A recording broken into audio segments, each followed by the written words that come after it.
الله الرحمن الرحيم. السلام عليكم ورحمة الله وبركاته.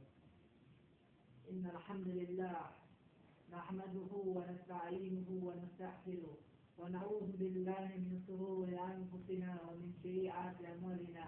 من يهد الله فلا مضل له ومن يضلل فلا هادي له. أشهد أن لا إله إلا الله وحده لا شريك له وأشهد أن محمدا عبده ورسوله لا نبي بعده.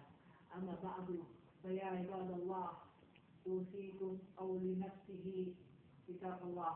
اللهم صل وسلم وبارك على محمد وعلى آله وأصحابه ومن تبع إلى يوم الدين. قال الله تعالى في القرآن الكريم: أعوذ بالله من الشيطان الرجيم. يا أيها الذين آمنوا اتقوا الله حق تقاته ولا تموتن إلا وأنتم مسلمون. يا أيها الناس اعبدوا ربكم الذي خلقكم من نفس واحدة وخلق منها زوجها وبث منهما رجالا كثيرا ونساء واتقوا الله الذي تساءلون به والأرحام إن الله كان عليكم رقيبا.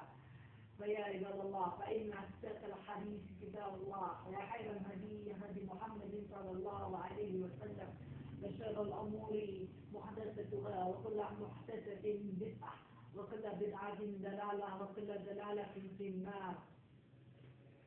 Maaf siratal muslimin yang dirahmati oleh Allah Subhanahu wa taala. Marilah kita membahas suatu hal yang belum pernah engkau ketahui. Bagaimana kata-kata yang harus kita sikapi, yaitu permasalahan galau. Galau suatu hal yang harus kita hindari, suatu hal yang harus kita cegah dengan hati kita yang benar. Galau bukanlah suatu hal dalam kehidupan kita, tapi galau adalah suatu hal yang harus dihindari setiap muslim.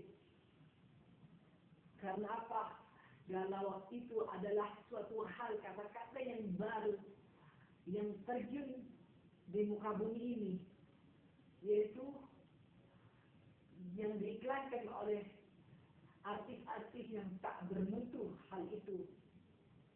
Makalah marilah kita renungkan bahwasanya galau bukanlah jalan hidup kita, bukan jalan untuk mencari hal-hal yang tidak bermutu, tapi bagaimana menyikapi ayat ini.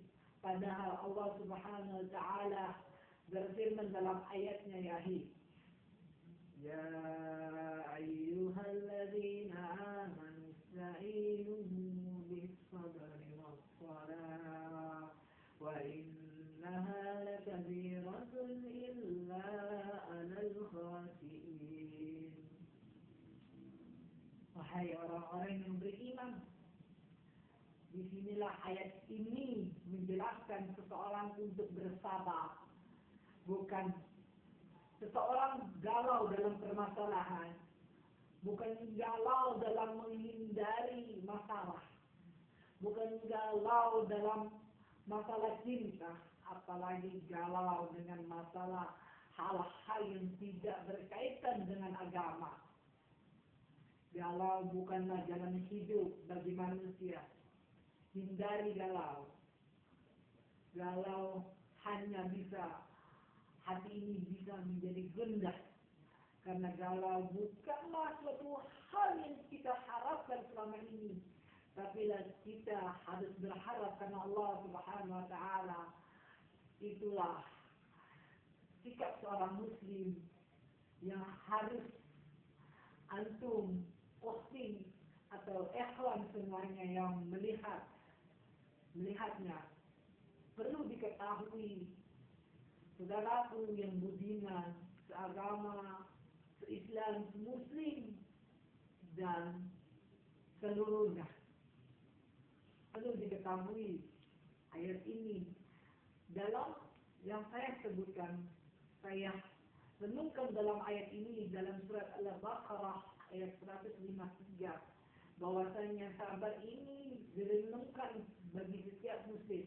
Karena di sini sabar Innallaha ma'as-sabirin. Sesungguhnya orang sabar bersama Allah Subhanahu wa Ta'ala. Betapa nikmatnya seseorang bisa merasakan rasanya sabar. Karena sabar suatu hal yang harus kita punyai dalam hati kita. Bagaimana, tapi di dalam sabar ini adalah suatu hal yang perlu kita ketahui. Sabar bukanlah hal permainan, bukanlah hal teka-teki, tapi bagaimana kita untuk mensikapi suatu halnya. Akan tetapi, kategori sabar adalah harus dipunyai bagi setiap muslim dan muslimah. Bagaimana setiap kita ada musibah dalam hal apapun, kita membuat status di FB, di Facebook, di Twitter, dan di Yahoo. Itu hal yang tidak memungkinkan, tidak suatu hal yang tidak lumrah dikatakan setiap manusia. Setiap hal manusia dipermasalahkan, dituntaskan dengan diri kita. Bagaimana kita menuntaskan masalah-masalah kita dengan benar. Bukan hal kita untuk membuat status galau dengan permasalahan yang tidak bermutu. Padahal permasalahan itu bisa dilaksanakan, bisa dicegah dengan kita menyikapinya. Kita dengan bicara interaksi, bukan halnya kita sebagai manusia mengucapkan, apalagi bikin status di FB dengan hal-hal yang tidak bermutu. Baguslah bikin status yang benar, yang mungkin hal-hal yang bisa direspon, bisa dicermat, bisa dimaknai dengan dalam. Mungkin kau bisa dengar kata-kata yang mungkin saya pernah bikin status seperti ini. Status saya di FB, gantengnya seseorang bukan dilihat dari penampilannya, tapi dari apa? Bagaimana dia menyikapi kegantengan dia dalam diri kita. Tapi bukan dari penampilan, ya. Bukan dari dia bagaimana dia berbicara, bagaimana dia pede terhadap orang lain. Tidak. Kegantengan ini bagaimana seseorang memakai hal yang dicontohkan oleh Rasul Sallallahu begitu dengan wanita. Wanita itu tidak dikatakan cantik di sisi Allah Subhanahu wa Ta'ala sebelum dia merapikan pakaiannya.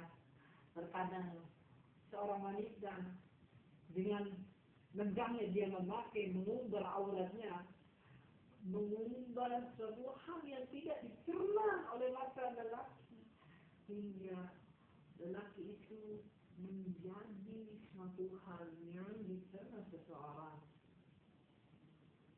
Sampai di sini akhirul kalam. Wassalamualaikum warahmatullahi wabarakatuh.